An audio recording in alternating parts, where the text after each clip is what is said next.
No one understood the order of the Korean Mafia boss's mute mom until a black waitress stepped in and translated her signs.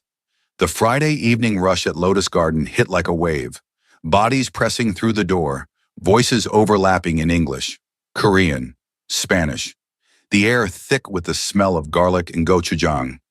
Carla Bennett moved through the chaos with practiced efficiency, balancing 3 plates on her left arm while her right hand grabbed water pitchers.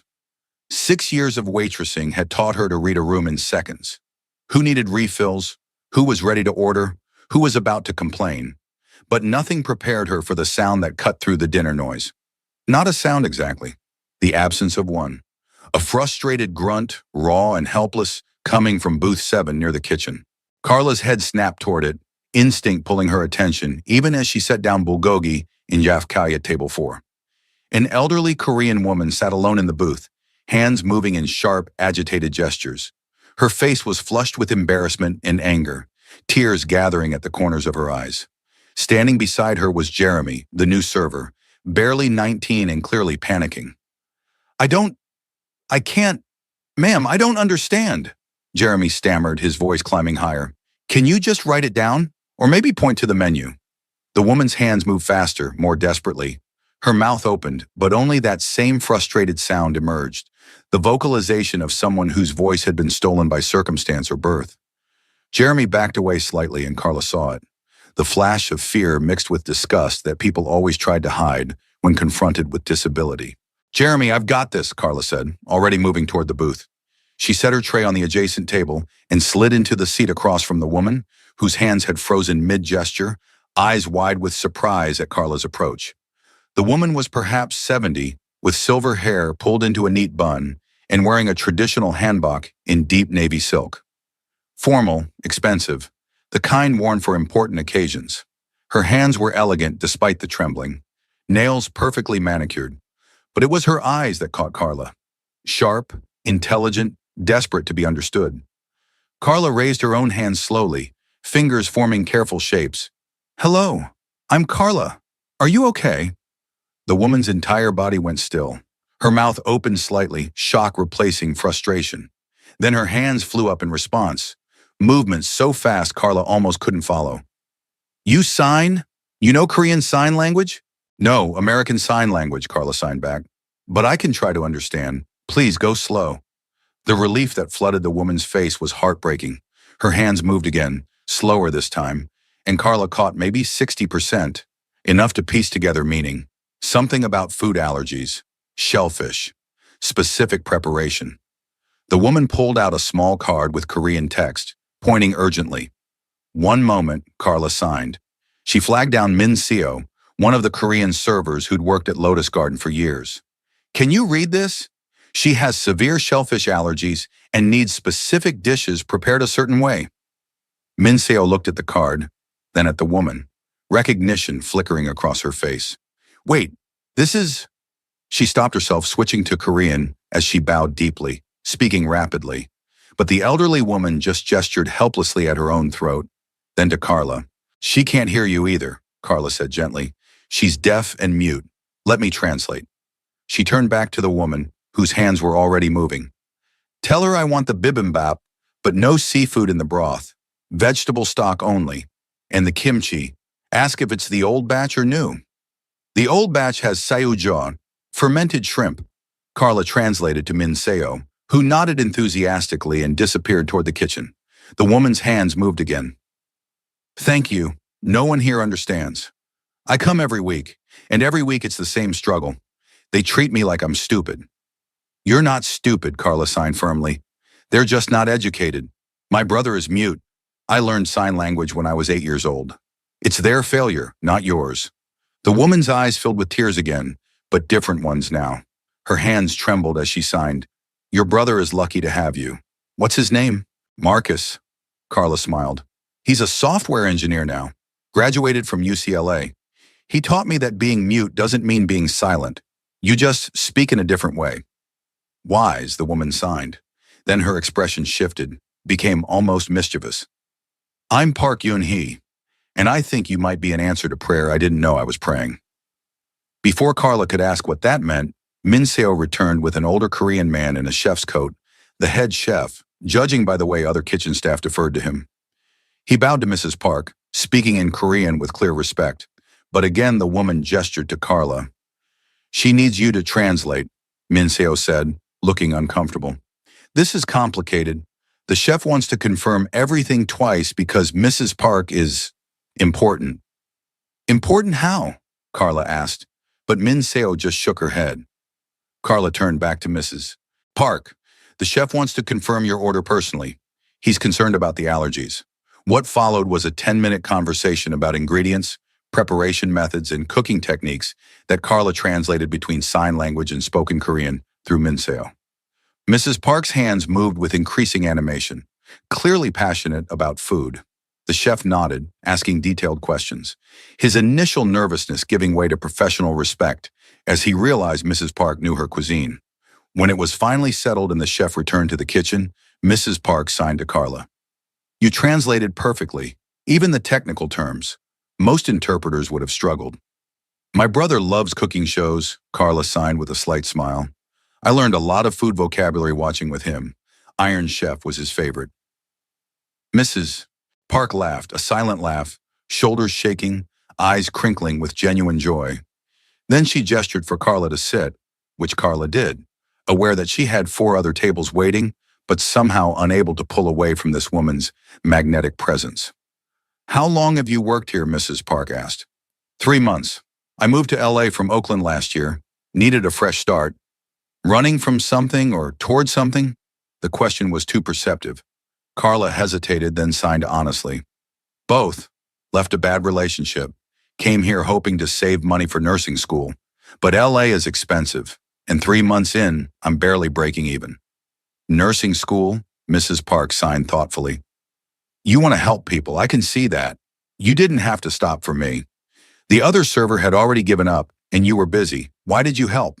Because I've watched my brother be ignored too many times, Carla signed, feeling the familiar anger rise. Watch people talk over him, around him, about him like he wasn't there. And I promised myself I'd never be one of those people, that I'd always stop, always listen, always see. Mrs. Park's expression softened into something almost maternal. She reached across the table and took Carla's hand, a gesture of such warmth and approval that Carla felt unexpected tears prick her eyes. My son needs someone like you, Mrs. Park signed with her free hand. Someone who sees past surfaces, who understands that different doesn't mean less. Your son? He's coming to meet me for dinner. Late, as always. Too much work, too much responsibility. Mrs. Park's signs carried affectionate exasperation. He's a good man, but lonely. He doesn't trust easily, doesn't let people close. But you, I think he might listen to you. Carla felt a flutter of unease. This felt like matchmaking, and she'd had enough of being set up by well-meaning people who thought a relationship would fix her life. Mrs. Park, I appreciate that, but I'm really not looking for... The restaurant's front door opened with enough force to make people turn. The Friday dinner noise seemed to dim, conversations dropping in volume as attention shifted toward the entrance. Carla turned to look and felt her breath catch. The man who entered was striking in a way that made people stare. Korean, late 20s, tall with broad shoulders filling out a charcoal suit that probably cost more than Carla's car. But it wasn't just his looks or his clothes. It was the way he carried himself, the quiet authority of someone who expected the world to rearrange itself around him. His dark eyes swept the restaurant with the calculation of someone always assessing threats, always planning exits. 2 men followed him, clearly security. They fanned out, taking positions near the door in the kitchen entrance. The new server, Jeremy, nearly dropped a tray. Min Seo bowed so deeply Carla thought she might tip over. And the restaurant manager appeared from the back office, practically sprinting over to greet the newcomer with stammering deference. Mr. Park, we weren't expecting such an honor. Please, your usual table. The man, Mr. Park, waved him off with barely a glance, his eyes scanning the room until they landed on booth 7, on his mother. His severe expression softened fractionally, and he moved toward them with purposeful strides. Carla started to slide out of the booth, suddenly aware she was sitting at what was clearly a family dinner, but Mrs. Park's hand tightened on hers, holding her in place. The elderly woman's other hand moved in quick signs. Stay. This is important. Mr. Park reached the booth and stopped, his eyes moving from his mother to Carla with undisguised surprise. Up close, he was even more intimidating. Sharp features, a thin scar cutting through his left eyebrow, eyes that seemed to see through every defense Carla had built. He spoke in Korean, voice deep and controlled, but Mrs. Park just gestured to Carla. She says she needs me to translate, Carla said, finding her voice despite her racing heart. Your mother is deaf and mute. I was helping her order. Something flickered in Mr. Park's eyes. Surprise, then assessment, then something else she couldn't quite read. He signed then, movements sharp and economical. You know sign language? Yes, Carla signed back, surprised he was fluent. Your mother needed help. The staff didn't understand. His jaw tightened almost imperceptibly.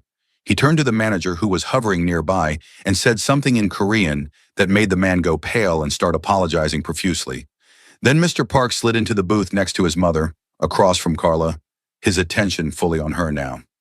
I'm Park Soo-jin, he signed. This is my restaurant. Carla's stomach dropped. This was her boss, the owner she'd never met, who everyone spoke about in hushed tones, who apparently visited so rarely that his appearance caused this level of disruption. I'm Carla Bennett. I work here. I didn't realize. How long has my mother been coming here? His signs were precise, controlled, but Carla could see tension in the set of his shoulders. Mrs. Park's hands moved every Friday for 6 months. This is the first time anyone understood me without me having to bring your sister to translate. Soo-jin's expression went completely still, a blankness that Carla recognized, the mask people wore when they were feeling too much. He turned to Carla. You translated her order, her allergy requirements, everything. Yes, and you work here. How long? 3 months. Why didn't anyone tell me my mother was struggling? The question wasn't directed at Carla, but his eyes held hers, something dangerous and protective burning beneath the surface. Maybe they didn't realize, Carla signed carefully, or maybe they were afraid to tell you. That struck something. Soo-jin's eyes narrowed slightly, and Carla realized she'd said too much. Implied that he was someone people feared, which, given the way the entire staff was currently pretending not to stare, while obviously staring, was probably accurate. Mrs. Park's hand came down on the table gently but firmly, pulling both their attention. Stop interrogating her, Soo-jin. Carla helped me out of kindness, not obligation. The first person in months to treat me like a person instead of a problem. That shouldn't have happened, Soo-jin signed, his movements sharp with barely controlled anger. You shouldn't have to struggle in my own restaurant. I wasn't struggling today, Mrs. Park signed back, her hands soft and warm. Because of Carla. So instead of being angry, perhaps say thank you. Soo-jin looked at Carla again, and she felt pinned by his gaze. Thank you, he signed finally. For seeing my mother, for helping her. Anyone would have. No. His signs were definitive. They wouldn't. You did. That means something. The moment stretched between them, charged with something Carla didn't want to name. Then Jeremy appeared, nervously holding Mrs. Park's bibimbap, and the spell broke. The meal that followed was surreal. Carla tried to excuse herself 3 times, but Mrs. Park insisted she stay, sit, eat something. She was too thin, working too hard. Soo-jin ordered half the menu, and Carla found herself sharing a table with her boss and his mother, translating their conversation. She learned that Mrs. Park had lost her hearing and voice to complications from measles when she was 5, that she'd raised 3 children, Soo-jin, a younger sister, and a younger brother, while navigating a world that rarely accommodated her, that she was a master of Korean traditional arts, teaching embroidery and painting to other deaf students, that she was sharp-witted, funny, and had no patience for people who underestimated her. And Soo-jin, Carla learned he was brilliant and terrifying in equal measure. He asked Carla careful questions about her background, her brother, her sign language fluency. Never invasive, but thorough enough that Carla understood he was someone who gathered information like weapons. When she mentioned nursing school, his eyes sharpened with interest. Why nursing? He signed.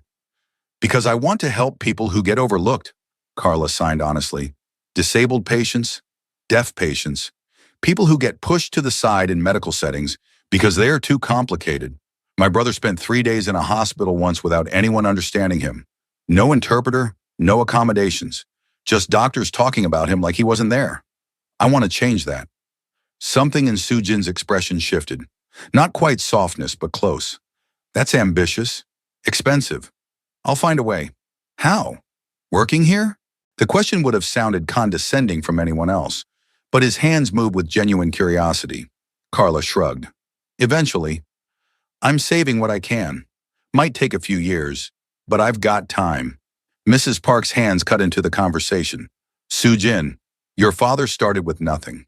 Less than nothing. This girl has determination and compassion.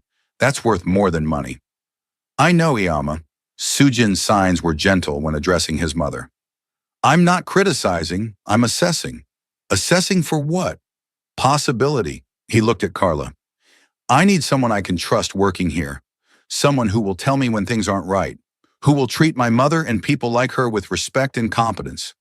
Would you be interested in a different position? Carla's heart hammered. Doing what? Manager. You'd oversee the entire front of house, including hiring and training. Make sure accessibility isn't an afterthought. Fair wage, benefits, tuition assistance if you're serious about school. I've been here 3 months. I'm not qualified. You helped my mother when no one else would. His signs were firm. You speak multiple languages, including one most people don't bother to learn.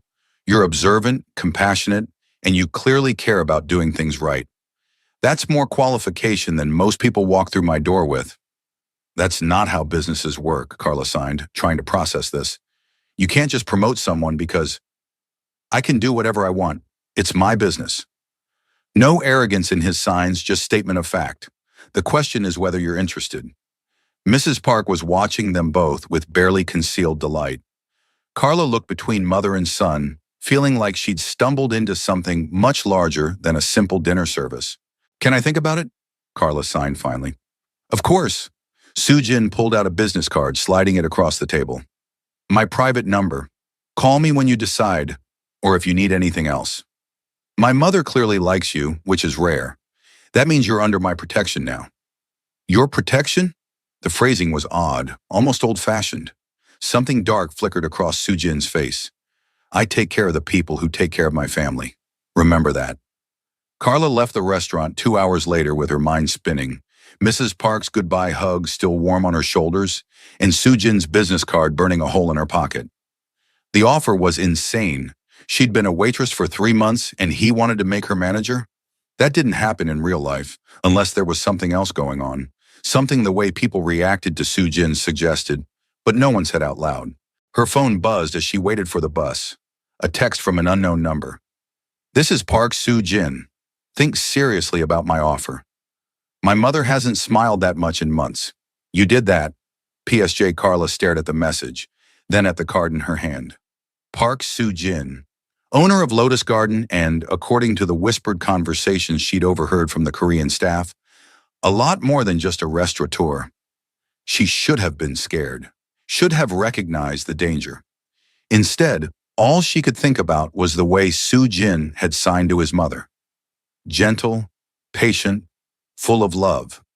And the way he'd looked at Carla like she'd done something extraordinary instead of something basic. Her brother Marcus called as she got on the bus. She answered via video chat, signing, "You'll never believe what just happened." "Try me," Marcus signed back, his face filling the screen. At 29, he was handsome in an understated way, with their father's broad features and their mother's sharp eyes. "You look freaked out." Good freaked out or bad freaked out? I don't know yet. Carla filled him in on the entire evening. Mrs. Park, the translation, Sujin's sudden appearance and sudden job offer. Marcus listened without interrupting, but his expression grew increasingly concerned.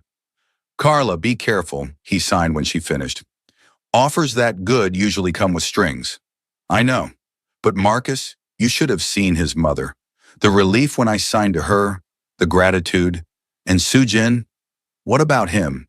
He was fluent, perfect KSL. Most hearing people, even family members, never get that good. He clearly practiced, clearly cared enough to learn properly. That's good. But it doesn't mean you should jump into something without knowing what you're jumping into." Marcus's signs were careful. Research him. Find out who he really is. Because Carla, Men who can offer jobs and protection in the same sentence? That's usually code for something. I know, Carla signed. I will, promise. But even as she made the promise, Carla knew she was going to say yes, because nursing school tuition was $40,000 a year, and she currently had $3,200 saved. Because the look in Mrs. Park's eyes when someone finally understood her was the same look she'd seen in Marcus's eyes 1,000 times. Because Soo Jin had looked at Carla like she mattered, like she'd done something worth noticing in a world that mostly overlooked her.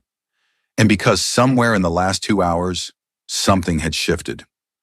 A door had opened to a world she'd never imagined stepping into. Dangerous, probably.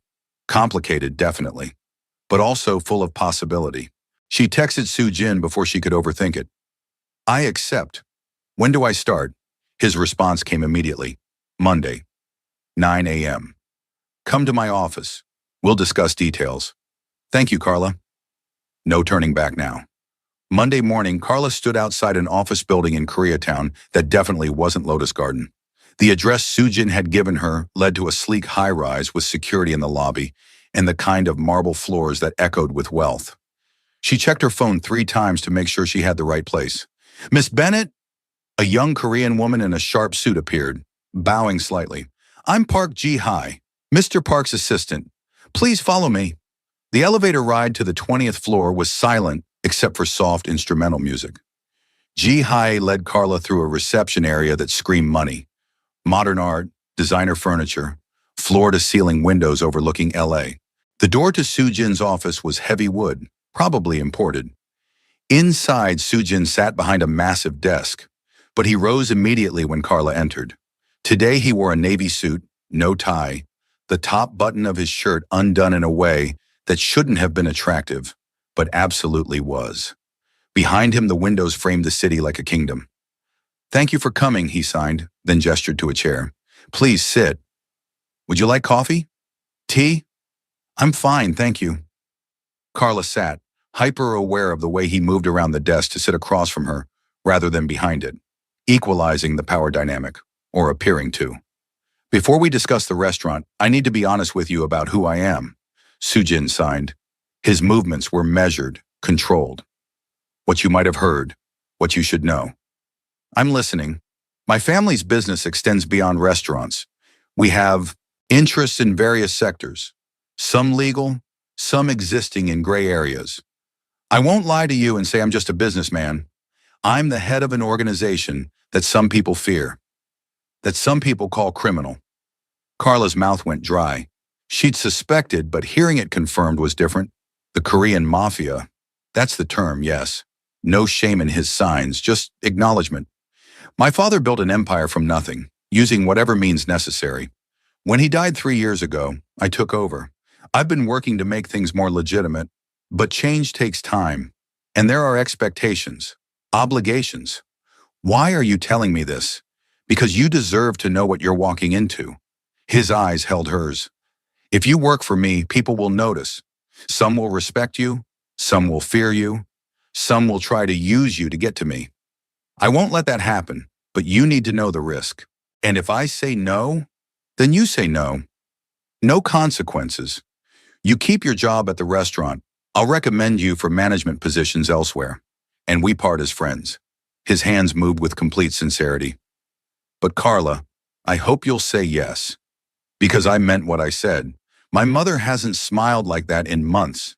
And I think you could do something important here. Like what? Make my businesses accessible, truly accessible, not just legally compliant, but welcoming. Soo Jin leaned forward. I have restaurants, import companies, real estate holdings. None of them serve the deaf community well. You could change that. Build something that honors people like my mother, like your brother. That's ambitious. So is nursing school while working full-time and saving money you don't have. A slight smile. We're both ambitious. The question is whether we can be ambitious together. Carla studied him. This man who spoke in sign language and ran a criminal empire, who loved his mother enough to learn her language fluently and commanded enough fear that staff members bowed when he entered, who was offering her a chance to do something meaningful while also potentially putting her in danger.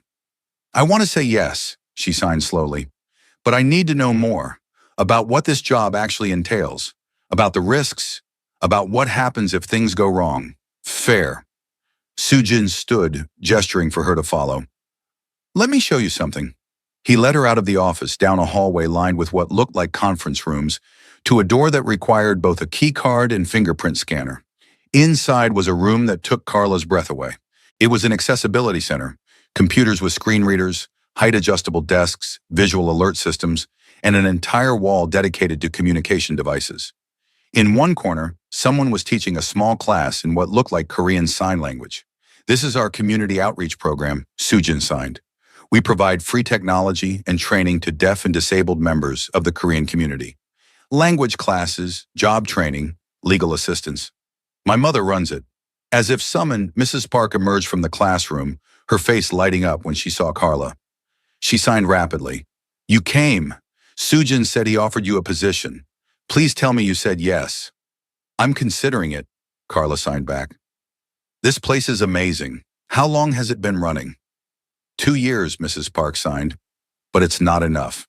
We need someone who understands both worlds, deaf and hearing, Korean and American. Someone who can help us expand. Sujin thinks that's you. What do you think? Carla asked. Mrs. Park's smile was warm and knowing. I think my son is very good at seeing potential in people, and I think you're exactly what this program needs. What our community needs. Sujin had stepped back, letting his mother speak, but Carla could feel his attention on her, watching her reaction, assessing. How would this work? Carla signed to them both. The restaurant, the outreach program, that's 2 full-time jobs. You'd split your time, Sujin signed. 3 days at the restaurant implementing accessibility improvements, teaching staff, overhauling our service model. 2 days here, working with my mother to expand the program. Weekends off, salary and benefits starting immediately, tuition assistance once you're ready to apply to nursing programs. That's too generous. It's adequate. His signs were matter of fact.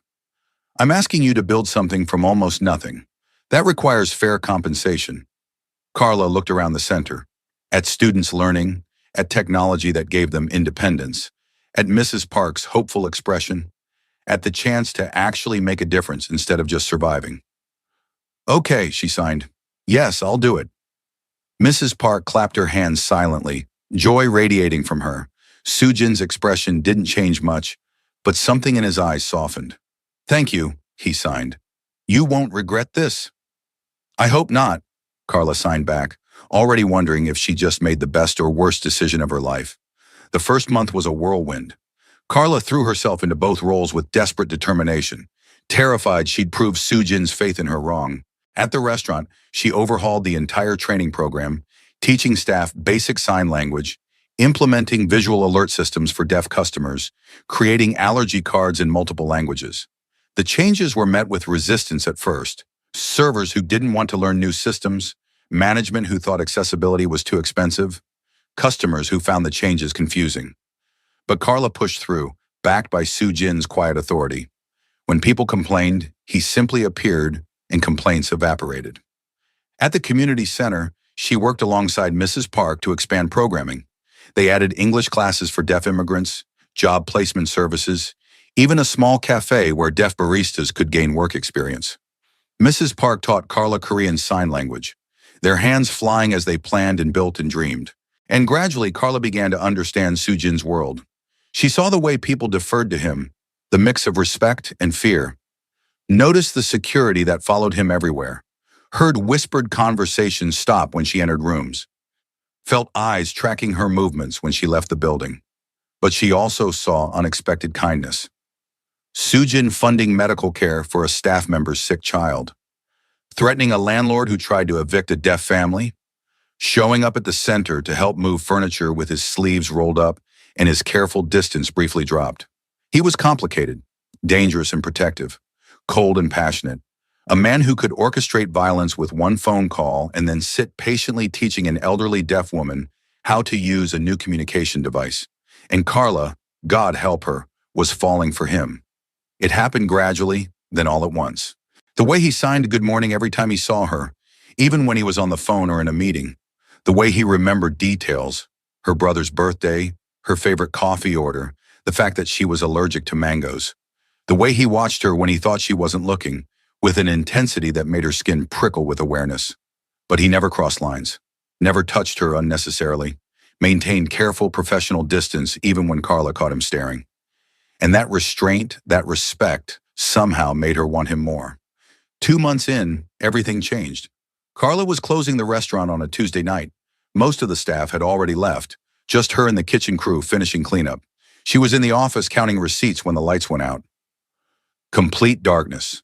No emergency lights, no exit signs, nothing. Carla froze, heart hammering. Then she felt it. Vibrations. Footsteps. Multiple people moving through the restaurant. She pulled out her phone, hands shaking, and texted Soo-jin. Something's wrong at the restaurant. Lights out. People inside. The response came immediately. Get to the walk-in freezer. Lock yourself inside. I'm coming. Carla moved through the darkness, using her phone's flashlight, trying to stay quiet. She could see shadows near the front of the restaurant. 3, maybe 4 people, moving deliberately, searching. She made it to the kitchen, past the prep stations, to the massive walk-in freezer at the back. Slipped inside and pulled the door shut, engaging the interior lock. The cold bit into her immediately. She was in a thin shirt and slacks, completely unprepared. Her phone buzzed. Are you safe? Yes. In the freezer. It's cold. Stay there. 5 minutes. Can you last 5 minutes? I think so. Be strong. I'm almost there. The cold was already seeping into her bones. Carla wrapped her arms around herself, teeth starting to chatter. She could see her breath in the flashlight beam. 4 minutes. She could do 4 minutes. Through the thick freezer door, she felt, rather than heard, impacts. Vibrations that suggested violence. She pressed herself against the wall, praying Soo-jin would get there in time. Praying whoever was out there wouldn't think to check the freezer. Then the door handle rattled. Someone trying to get in. Carla's breath caught. The lock held, but for how long? She looked around desperately for a weapon, found nothing but boxes of frozen food and metal shelving. The rattling stopped. Footsteps retreating, then new footsteps. Different rhythm, heavier. More vibrations suggesting struggle. And finally, the door opened. Soo-jin stood there, suit jacket torn, a cut above his eyebrow bleeding, but whole. Behind him, 3 men lay unconscious on the kitchen floor, and his security team was zip-tying their hands. He stepped into the freezer, and Carla launched herself at him without thinking. He caught her, arms wrapping around her shaking body, and for a moment, they just stood there. Then he pulled off his jacket and wrapped it around her shoulders, hands moving rapidly. Are you hurt? No, just cold. What happened? Rival organization. They were looking for financial records, trying to find leverage. His jaw was tight with barely controlled fury. They shouldn't have gotten this far. Someone betrayed me. Gave them access codes. Did they hurt anyone else?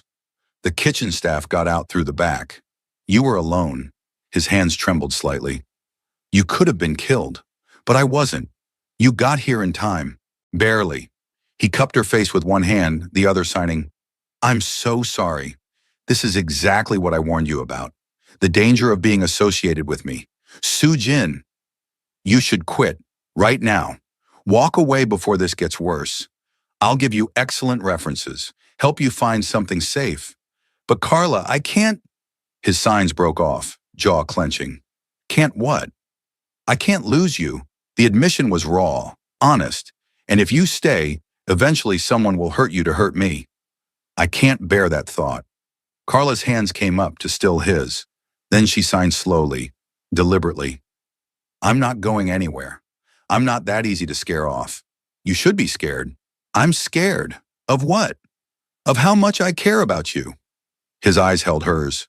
Of how you've become essential in 2 months. Of how I think about you constantly. Of how I'm violating every rule I have about keeping distance from people I employ. Carla's heart was thundering now, and not from fear.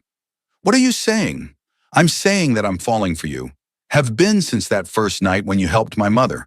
And it's the most dangerous thing I could possibly do, because now you're a target. Now you're leverage. Now you're... Carla kissed him, cut off his signs with her mouth, rising on her toes to reach him. For a frozen second, he was still, shocked. Then his arms came around her waist, pulling her flush against him, and he kissed her back with desperate intensity. When they finally broke apart, both breathing hard, Carla signed, "I'm falling for you too, and I'm not quitting. I'm not leaving. I'm staying right here, building something with your mother, learning from you, being scared and doing it anyway. You're crazy, probably, but you like it." His laugh was startled, genuine. "I do. God help me, I do." They kissed again, softer this time, and Carla felt something settle into place. This was insane, dangerous, completely inadvisable, and also completely right. Word spread quickly that Soo-jin and Carla were together. Some people in his organization were supportive. Mrs. Park was delighted, his younger sister approving, but others were less enthused. The old guard whispered that Soo-jin was distracted, weakened by a woman. Rivals saw an opportunity. The threats escalated. Carla's apartment was broken into, nothing stolen, just a message left in Korean characters she had to get translated. "Leave while you can." Her car was keyed. Strange men followed her on the street until Soo-jin's security intervened. Through it all, Soo-jin became increasingly protective. He wanted her to move into his penthouse, surround herself with guards, stop working at the restaurant, but Carla refused to let fear control her life. "I won't be a prisoner," she signed firmly during an argument in his office. "I won't hide. That's not living." "Then what do you call dying?" Soo-jin shot back. "Because that's what will happen if you keep taking risks. Then protect me better, but don't cage me." They fought and made up and fought again. Two stubborn people trying to build a relationship in impossible circumstances. But through it all, the connection between them deepened. Carla learned Soo-jin's tells, the way his signs got sharper when he was stressed, how he rubbed his scar when thinking hard. Soo-jin learned hers, how she hummed, though she couldn't hear it, when she was anxious, how her signs got smaller when she was hurt. And slowly, impossibly, they built something real. 4 months into their relationship, Soo-jin's world collapsed. It started with a raid. Federal agents swarming his businesses, seizing records, arresting key members of his organization. Soo-jin himself was taken into custody on charges of racketeering, money laundering, and conspiracy to commit murder. Carla found out from the news, saw Soo-jin in handcuffs being led from his office building, his expression blank and controlled.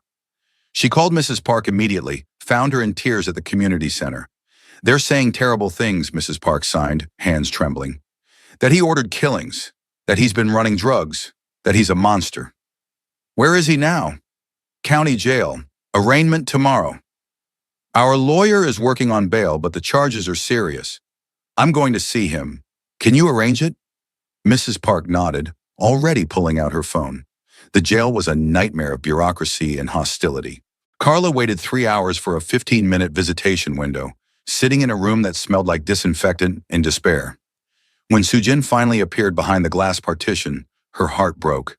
He looked exhausted, hair disheveled, the cut above his eyebrow reopened, wearing an orange jumpsuit that seemed designed to strip away dignity. But when he saw Carla, his eyes lit with such relief that she had to blink back tears. They picked up the phone handsets, and Soo-jin signed with his free hand. "You shouldn't be here. This is going to get uglier." "Where else would I be?" Carla signed back. "You think I'd abandon you now?" "I'd understand if you did." "Carla, these charges are federal. If they prove even half of what they're claiming, I'm looking at decades in prison." "Are they true?" "The charges?" Soo-jin hesitated, then signed honestly. "Some of them. Not all. The murder charge is fabricated. A rival's killing being pinned on me.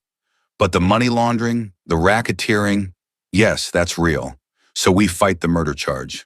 Get you a good lawyer. Build a defense." "We?" "There is no we in this."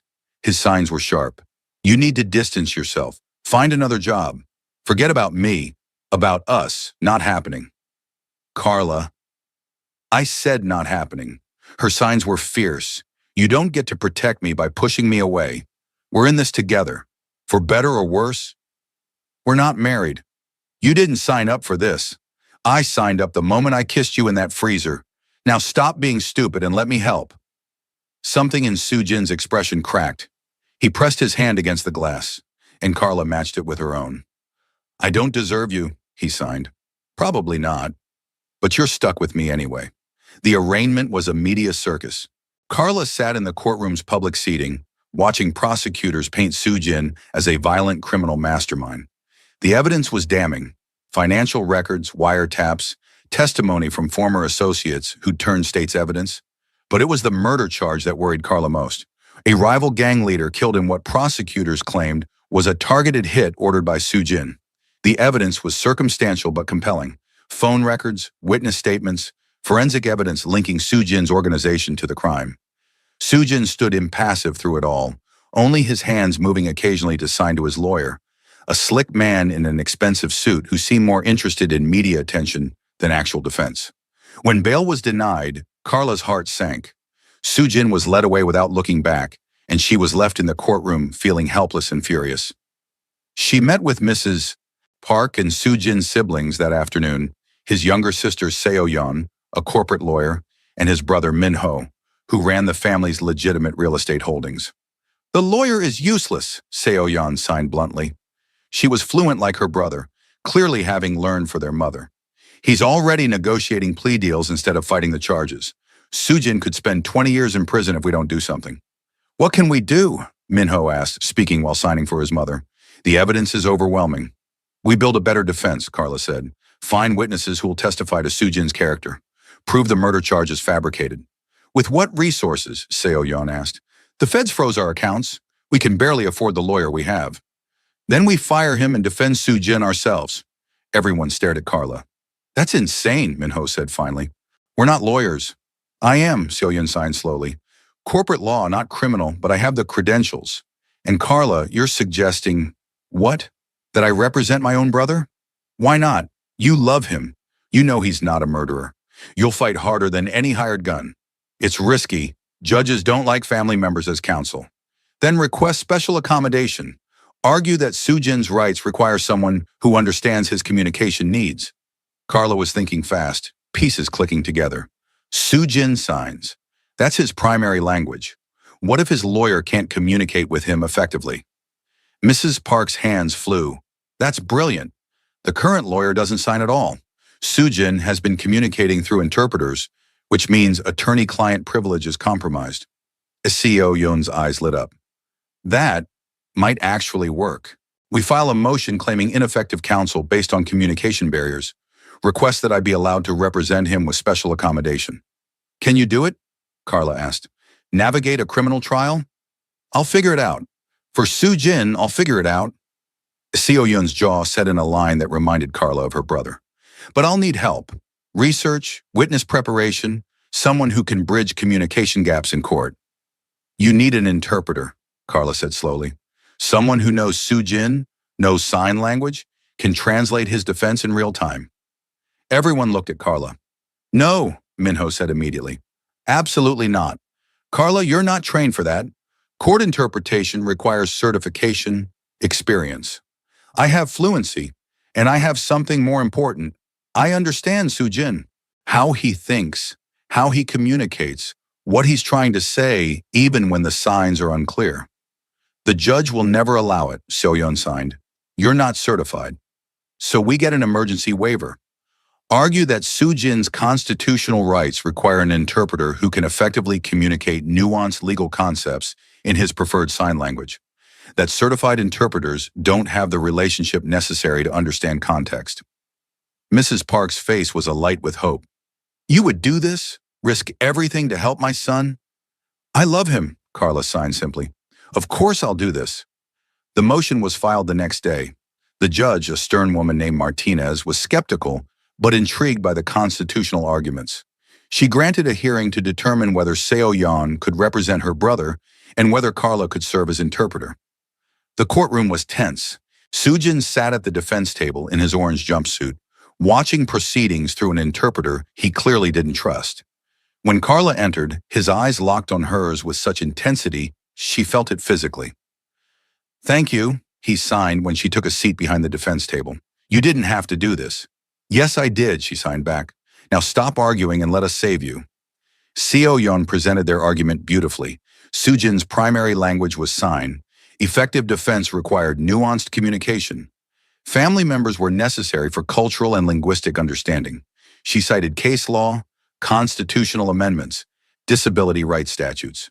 The prosecution fought back hard, argued that Carla had no credentials, that the relationship between her and Soo Jin created conflict of interest, that this was a ploy to delay trial. Then Judge Martinez did something unexpected. She asked Soo Jin directly, "Mr. Park, do you want your sister to represent you?" Soo Jin stood, hands moving in careful signs that the court interpreter translated. "Yes, Your Honor. My sister knows me, understands me, will fight for me in ways a stranger cannot." "And Miss Bennett? You want her as your interpreter?" Soo Jin's hands moved slower now, weighted with emotion. "She is the only person who truly understands what I'm saying. Not just the words, but the meaning behind them. I trust her with my life." Judge Martinez studied them all for a long moment. Then, "Motion granted with conditions. Miss Park, you'll have co-counsel, someone with criminal trial experience to guide you. Miss Bennett, you'll work alongside a certified interpreter who will verify accuracy. But yes, I'm allowing this. Mr. Park's right to effective assistance of counsel outweighs procedural concerns." The relief was overwhelming. Soo Jin's hands moved rapidly. "Thank you, thank you, thank you." "Save it," Carla signed back. "We haven't won anything yet." Now comes the hard part. The next 6 weeks were brutal. Carla basically moved into Seo-yeon's office, spending 18-hour days reviewing evidence, preparing defense strategies, conducting mock examinations. She learned legal terminology and sign language, practiced translating complex concepts, studied Soo Jin's case until she could recite evidence in her sleep. Mrs. Park brought food, kept them caffeinated, provided emotional support. Minho handled business matters, keeping the legitimate companies running while Soo Jin was incarcerated. And Carla visited Soo Jin every chance she got, updating him, strategizing, and just being present. Their relationship deepened in that impossible time. Conversations through glass partitions and phone handsets, signing about life and death and everything between.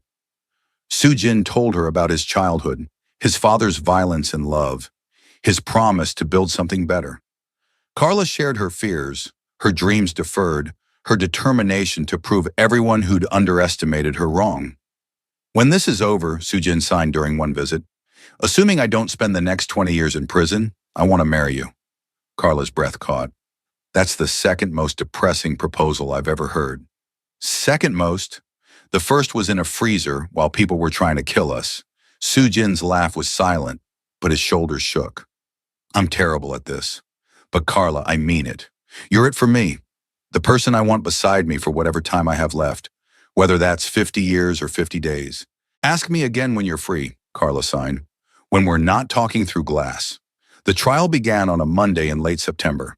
The courtroom was packed. Media, law enforcement, members of Korean organized crime on both sides of the legal spectrum, and Carla sitting at the defense table with her heart in her throat. Soo Jin was brought in wearing a suit his family had provided, charcoal gray, perfectly tailored, transforming him from prisoner back to the powerful man Carla knew. He sat between Seo-yeon and the co-counsel Judge Martinez had appointed, but his eyes found Carla immediately. "Ready?" he signed. "Are you? With you here?" Yes. The prosecution's case was damning. They presented evidence of Soo Jin's criminal organization, wiretaps of him ordering violence, financial records showing money laundering, testimony from former associates detailing illegal operations. The murder charge came with forensic evidence, witness statements, and phone records supposedly proving Soo Jin had ordered the hit.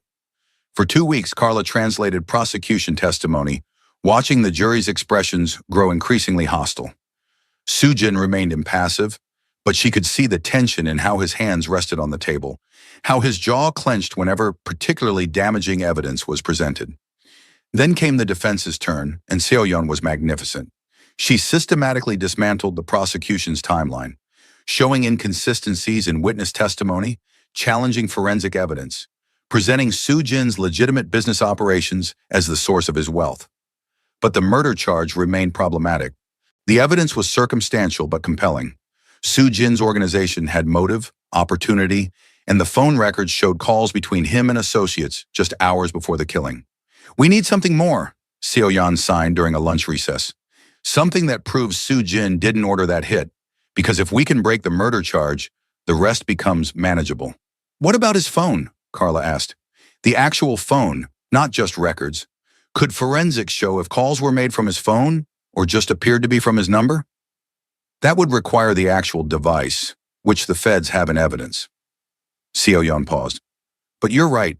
If someone spoofed his number, made it look like he made those calls, could that be proven? Maybe, with the right expert witness. Seo-yeon was already pulling out her laptop.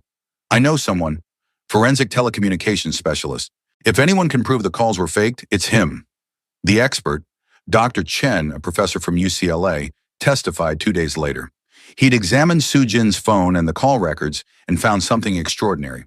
Microsecond delays in call initiation that suggested number spoofing. Someone had made calls appear to originate from Soo-jin's phone when they actually came from elsewhere. It's sophisticated, Dr. Chen explained to the jury, requires technical expertise in specific equipment, but it's absolutely possible to make a call look like it came from someone else's phone. And these records show clear evidence of that. The prosecution fought back hard, but Dr. Chen held firm. The phone records were compromised. The murder charge's cornerstone evidence was potentially fabricated. Then Seo-yeon did something risky. She put Soo-jin on the stand. The courtroom went silent as Soo-jin rose and took the oath. Carla moved to stand beside the witness box, heart pounding. This was it. Everything depended on whether the jury would see Soo-jin as she did. Flawed but honorable, criminal but not murderer. Seo-yeon began gently, establishing Soo-jin's background, his father's legacy, his efforts to transition to legitimate business, his commitment to the Korean community. Then she asked the critical question, did you order the murder of Lee Dong-hyun? Soo-jin's hands moved and Carla translated, her voice steady despite her racing heart. No, I did not. Lee and I were rivals, yes. We competed for territory, for influence, but I didn't want him dead. His death destabilized everything, started a war I'd been trying to prevent. Who did want him dead? Someone who benefited from chaos. Someone who wanted our organizations fighting instead of negotiating peace. Soo-jin's signs were measured, controlled. I believe someone within my own organization betrayed me, set me up to take the fall for a murder they committed. Do you have proof? Not yet, but I'm asking this jury to look at the evidence objectively. The spoofed phone calls, the convenient timing, the fact that Lee's murder solved nothing for me, but created problems I'm still dealing with. The prosecution's cross-examination was brutal. They hammered Soo-jin on his criminal history, his violent reputation, his organization's activities. And Soo-jin didn't lie.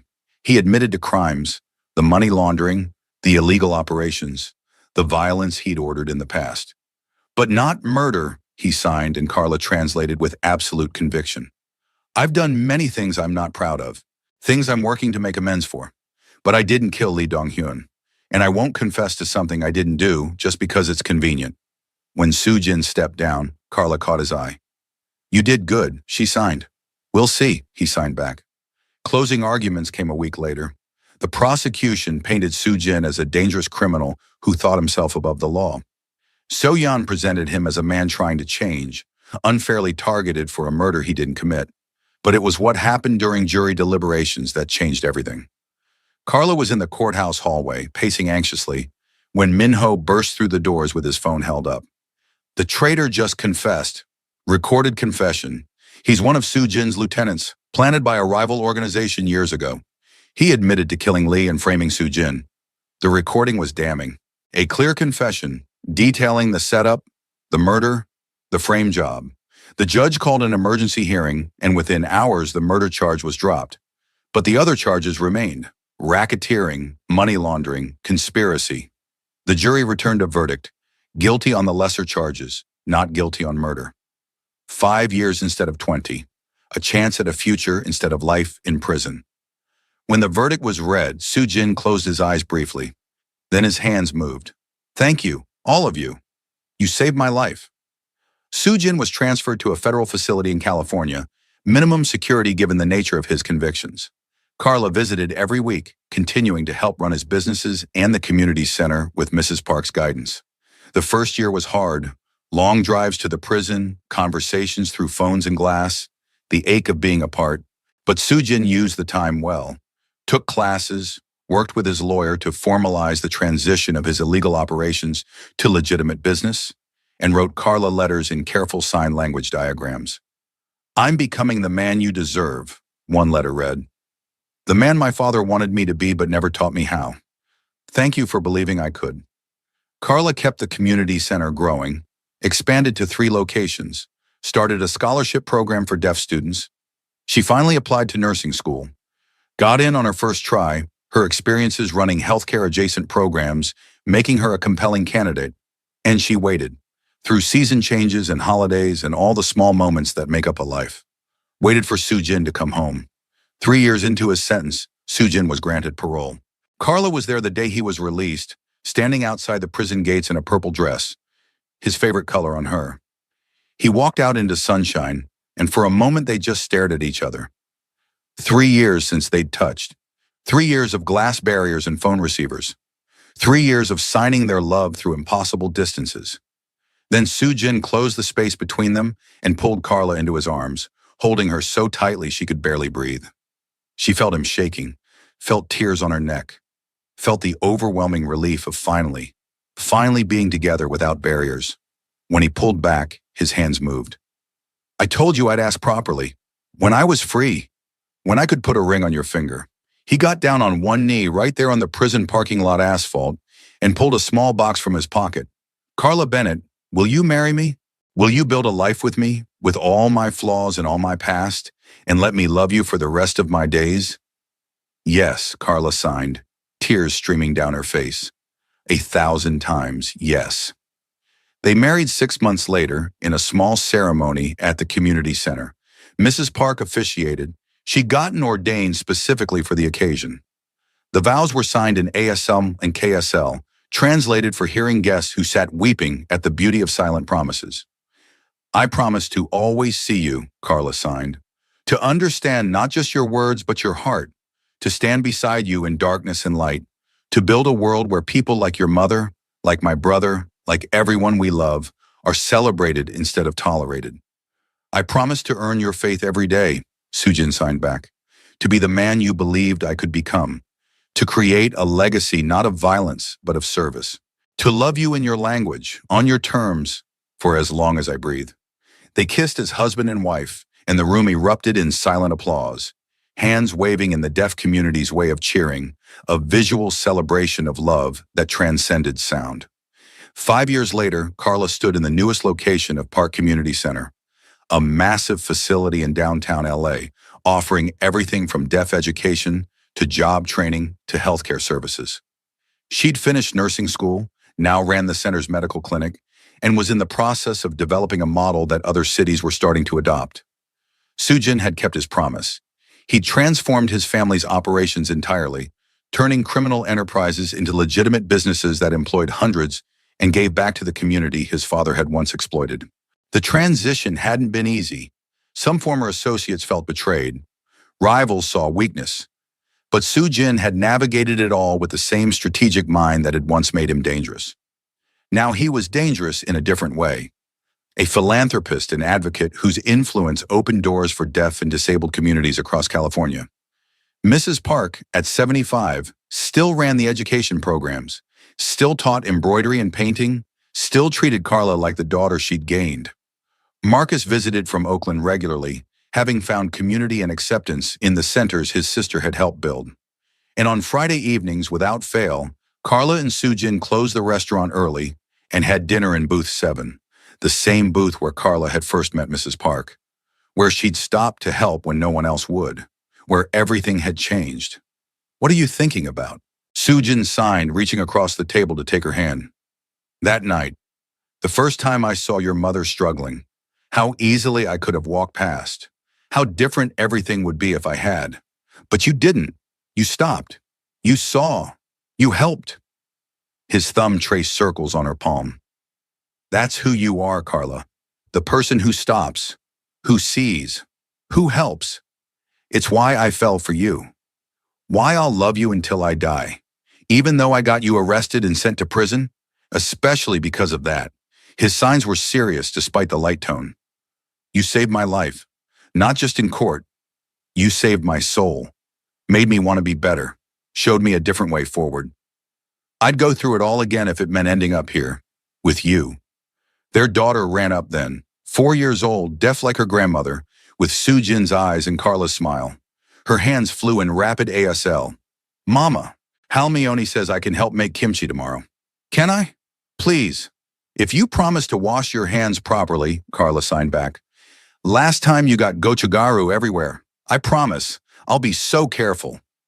The little girl, they'd named her Ji-woo after Sujin's sister, bounced excitedly before running back to Mrs. Park, who was teaching a cooking class in the restaurant's demonstration kitchen. Sujin watched his daughter go, expression soft with love. She's so much like my sister. That same fearlessness. That joy in everything. Your sister would have adored her. She would have adored you. His hands moved gently. Would have loved that our daughter grows up in a world where her deafness is celebrated, where she has role models and community and a mother who speaks her language fluently. And a father who does the same, Carla added. Don't sell yourself short. You're an incredible dad. I'm trying. His signs carried weight, trying to give her what my father never gave me. Safety, stability, a legacy she can be proud of instead of ashamed. You're succeeding. Carla squeezed his hand. Look around, Sujin. This restaurant, these centers, the programs, the lives we've changed. That's your legacy now. Not violence, not crime. This. Mrs. Park appeared then, Ji-woo on her hip, signing rapidly. We need more people for the cooking class. It's getting too popular. Maybe we should offer it twice a week. That's a good problem to have, Sujin signed back. We'll figure it out. Your daughter wants to stay with me tonight, Mrs. Park continued. Something about a sleepover and making pageant for breakfast. I said yes, but wanted to check with you first. Carla and Sujin exchanged glances. A night alone, rare and precious with their busy lives. If you're sure it's not too much trouble, Carla signed. Trouble? She's my joy. Mrs. Park kissed Ji-woo's forehead. Go home. Rest. Enjoy each other. You both work too hard. They didn't argue. 20 minutes later, they were driving through LA as the sun set, painting the sky in shades of orange and purple. Sujin drove with one hand, the other resting on Carla's thigh, comfortable silence between them. At their home, a renovated brownstone in Koreatown that balanced modern accessibility with traditional Korean design, they moved through their evening routine with practiced ease, dinner prepped together, catching up on the day's events in sign, comfortable in the rhythm they'd built over 8 years together. Later, as they lay in bed, Carla traced the tattoo on Sujin's ribs, Korean characters he'd gotten after his release from prison. What does it say again? She signed with one hand. Second chances are earned, not given. His hand covered hers. A reminder that the life I have now, you, Ji-woo, the work we do, isn't something I deserved. It's something I had to prove myself worthy of. You did more than prove yourself.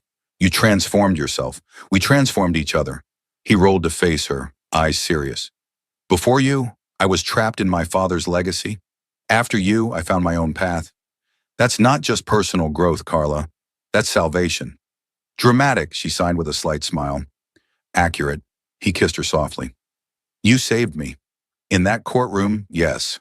But more importantly, you saved me from becoming the worst version of myself, from accepting that violence and power were the only things I could be good at. You saved me too, Carla signed. Gave me purpose beyond just surviving. Showed me I could build something meaningful. That my brother's struggles, my experiences, all of it could become fuel for change instead of just pain. So we saved each other. We did. They made love slowly, tenderly, hands moving in sign language between kisses, silent declarations of love and need and gratitude. And afterward, tangled together in the darkness, Carla thought about the impossible journey that had brought them here. From a struggling waitress trying to save money for nursing school to the director of a thriving community health program. From a criminal organization's leader to a respected philanthropist changing policy at the state level. From two people who shouldn't have worked on paper to partners who'd built something extraordinary. What are you thinking about? Sujin signed, always attuned to her. That day, when I helped your mother order bibimbap, how I almost didn't stop. How I almost just let Jeremy handle it. But you did stop. I did. And my entire life changed. Our lives changed. Your mother's life changed. How many other lives have changed because of that one moment of choosing to see someone who was invisible? Thousands, Sujin signed. Every person who comes through our centers, every deaf kid who grows up with access to education and opportunity, every family who doesn't have to struggle alone. All because you stopped. All because you saw my mother as a person worth helping. All because your mother gave me a chance. Saw something in me I didn't see in myself. She has good instincts. His signs carried affection and humor. Terrible taste in dramas. She watches the most ridiculous shows, but excellent instincts about people. Carla laughed silently, feeling the vibration in her chest. Then she signed, "Do you ever regret it? Everything that happened? Prison, the trial, the loss of power?" Sujin considered carefully before responding. "I regret the things I did that led to it. The violence I ordered, the lines I crossed, the way I used fear to build power. But the consequences? No. Prison gave me time to think, to change, to become someone different. The trial brought you into my life as more than just someone I cared about. It made you my defender, my partner, the person who'd fight for me even when I was guilty. You weren't guilty of murder, but I was guilty of many other things, and you fought for me anyway, saw past the criminal to the man trying to be better. That's love, Carla. Real, complicated, imperfect love. Not the fairy tale version, the kind that says, I see your darkness and I'm staying anyway. I see your light too, she signed, the man who learned sign language for his sister, who built a community center in her memory, who treats his mother with such tenderness, who's raising a deaf daughter to be proud of who she is. That's the man I fell for. That's the man I married. Both versions are me, Sujin signed, the criminal and the philanthropist, the violent enforcer and the gentle father. I'm learning to accept that both truths can exist, that I can acknowledge my past without being defined by it. That's wisdom, Carla signed. Hard won, but wisdom. They lay in comfortable silence for a while, just existing together. Then Sujin signed, my parole officer visited today. Final check-in. As of next month, I'm officially done. No more monitoring, no more restrictions. Completely free. That's amazing. Why didn't you tell me earlier? I wanted to save it. Make it special. His hands moved with barely contained excitement. Carla, we can travel now. Take Jiwoo to Korea. Show her where her heritage comes from. Visit your family in Oakland without me having to get permission. Just live, without the shadow of my past constantly hovering. We're already living, Carla signed gently. But yes, it'll be nice to do it without restrictions. There's something else. Sujin sat up slightly, and Carla could see nervousness in his signs. I've been offered a position, advisory role with the California Council for Deaf and Hard of Hearing Individuals. They want someone with business expertise and community connections to help shape accessibility policy. Sujin, that's incredible. Why do you look worried? Because it's a government position. They do a full background check. My criminal record would be public, scrutinized. It could hurt you, hurt our family, hurt the centers if the media decides to make it a story. Or, Carla signed firmly, it could show that people can change. That redemption is real, that someone who made mistakes can still contribute something valuable to society. Your story, our story, could give hope to people who think their past defines their future. He took the job. 3 months later, Sujin was sworn in as a policy advisor. The media did cover it. There were headlines about the reform gang leader and think pieces about criminal justice reform. Some people were critical, questioned whether someone with his background should influence policy. But the deaf community rallied behind him. Hundreds of testimonials about how park community centers had changed lives, how Sujin's work had created opportunities where none existed before, how his unique perspective, someone who'd been marginalized by the criminal justice system, made him exactly the right person for the role. Mrs. Park gave an interview in sign language, translated for a major news outlet. My son made mistakes. He admits that. But he also built something beautiful from his mistakes. Programs that have helped thousands of deaf people access education, employment, healthcare. Judge him by what he's building, not just by what he was. Carla was interviewed too. She spoke about meeting Sujin, about the trial, about watching him transform. People want redemption stories to be simple, she said while signing. Good person does bad thing, feels sorry, becomes good again. But real redemption is complicated. It's choosing to be better every single day, even when it's hard, even when your past keeps trying to drag you back. Soo-jin does that. He's still doing that. That's why I trust him with policy work, because he understands what it means to be written off by society. The controversy died down eventually, replaced by results. Soo-jin's first major policy initiative, requiring all state-funded hospitals to have ASL-fluent staff and proper accommodations for deaf patients, passed with bipartisan support. The changes he pushed for made California a national model for disability accessibility. And life continued. Beautiful, complicated, imperfect life. 10 years after that night in the restaurant, Carla stood on a stage at UCLA Medical Center, accepting an award for innovative community healthcare programs. The room was full. Colleagues, friends, family, students from the nursing program she'd graduated from, people whose lives had been changed by the park community centers. She gave her acceptance speech in sign language, with voice interpretation for hearing attendees. I used to think success meant avoiding failure, meant playing it safe, keeping my head down, not drawing attention. But I learned something important from the people in this room and the people who couldn't be here tonight. Real success means showing up when it would be easier to walk away. 10 years ago, I was a waitress trying to survive in a city that felt too big, too expensive, too overwhelming. I had dreams but no clear path to reach them. Then I met a woman who needed help, a deaf woman trying to order food in a restaurant where no one understood her. I could have walked away, should have, probably. I was busy, overwhelmed, barely keeping my own life together. But I stopped. I helped. And that moment changed everything. It led me to this work, to this community, to a life I couldn't have imagined. It taught me that we're all just one choice away from a completely different future. One moment of seeing someone else's struggle and choosing to help instead of walking past. She found Soo-jin in the audience, sitting next to his mother and their daughter. Now 7 years old, Ji-woo was signing enthusiastically to Mrs. Park, probably giving her own interpretation of what Mama was saying.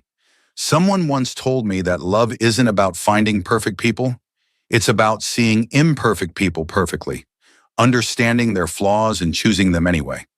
That's what this work is too. Seeing patients who get overlooked, communities that get ignored, and choosing them anyway. Not because it's easy or profitable or safe, but because it's right. So to everyone here tonight, keep stopping, keep seeing, keep choosing the harder path of compassion over the easier path of indifference. You never know whose life you'll change, including your own. The applause was thunderous, both audible clapping and the visual waving of hands that the deaf community used. Carla stepped off the stage and was immediately engulfed by her family. "I'm so proud of you," Soo-jin signed, eyes bright with emotion. "Look at everything you've built. Everything you've become." "We've become," Carla corrected.